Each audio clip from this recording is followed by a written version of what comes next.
હોય છે. ઉત્તરાયણની પણ આપણે વાત કરી રહ્યા છે.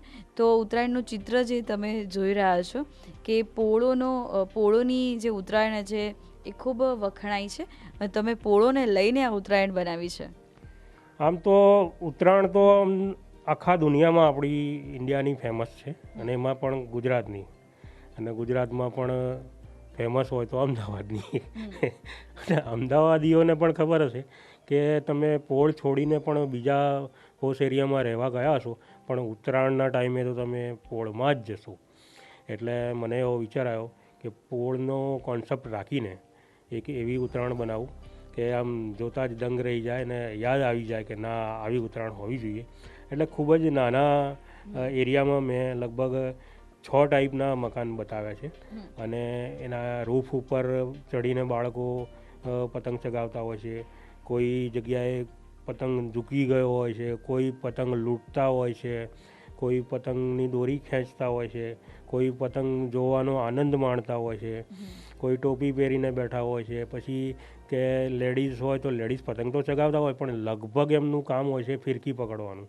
તો એમાં મેં ઘણી જગ્યાએ કપલ્સમાં બતાવ્યા છે કે જે ફિરકી પકડીને લેડીઝ હોય ને એમના જોડે એમના મિસ્ટર હોય કે એમના બ્રધર્સ હોય એ પતંગ ચગાવતા હોય અને બૂમાબૂમ રાડારાડ થતી હોય છે અને રંગબેરંગી પતંગોથી દુનિયા છવાઈ જતી હોય એ ટાઈપનું આખું મેં એક કોન્સેપ્ટ રાખ્યો છે. હવે આમાં મેં મકાનો જાણી જોઈને વ્હાઇટ બતાવ્યા છે કે જો હું મકાનોના કલર બતાવું તો મારે આ જે પતંગના અને જે લોકોના કલર્સ બતાવવા હતા ડિફરન્ટ કલર, એ દેખાય નહીં, એ હાઇલાઇટ ના થાય. એટલે મેં જાણી જોઈને અહીંયા મકાનોનો કોન્સેપ્ટ તો બતાવ્યો પણ મકાનોને એકચ્યુઅલ કલરમાં બતાવ્યા નથી. એકચ્યુઅલ કલર મેં વ્હાઇટ કલર લીધો છે અને એમાં પછી રંગબેરંગી મારે બતાવવા માટે મેં આ રીતે પછી પતંગની સાઇઝ મારા સ્કેલમાં ખૂબ નાની થાય અને એમાં એ જનરલી ગમે એટલો મોટો પતંગ હોય પણ આકાશમાં ગયા પછી ખૂબ નાનો દેખાતો હોય છે. તો મેં આ રીતે જે એ જ કોન્સેપ્ટથી અને એને હવામાં ઉડતા પાછા બતાવ્યા છે.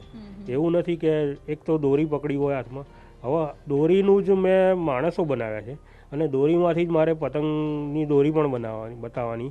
તો એનો સ્કેલ એટલો પાતળો લેવો પડે અને એટલી ઝીણી દોરી લેવી પડે અને એ દોરીને પણ એટલી આમ હવામાં કડક રહે એવું મારે રાખવું પડે. એના માટે હું ખૂબ મથ્યો છું ત્યારે આટલું થઈ શક્યું છે. અને આપ જોઈ શકો છો કે એમાં રંગબેરંગી પતંગોમાં પણ ચાંદેદાર હોય કે પૂંછડીવાળા હોય કે બહુ મોટી ઢાલ હોય કે એમાં પણ વેરાયટી બતાવી છે. ઇવન તમે પોળની અંદર જુઓ કે ત્યાં ચબૂતરો હોય તો ચબૂતરાની ઉપર પણ એ દિવસે તો પક્ષીઓ જોવા જ નથી મળતા, પતંગો જ પડેલા જોવા મળે. તો એ જ મેં બતાવી છે અહીં.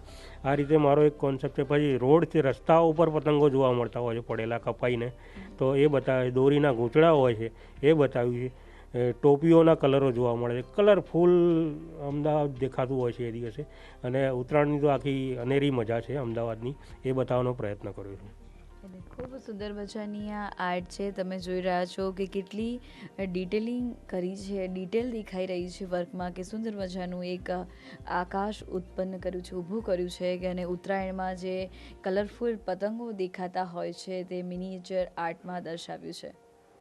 મુકેશ પંડ્યા આર્ટિસ્ટની આ ખૂબ ઉમદા આર્ટ છે કે ખૂબ નાની નાની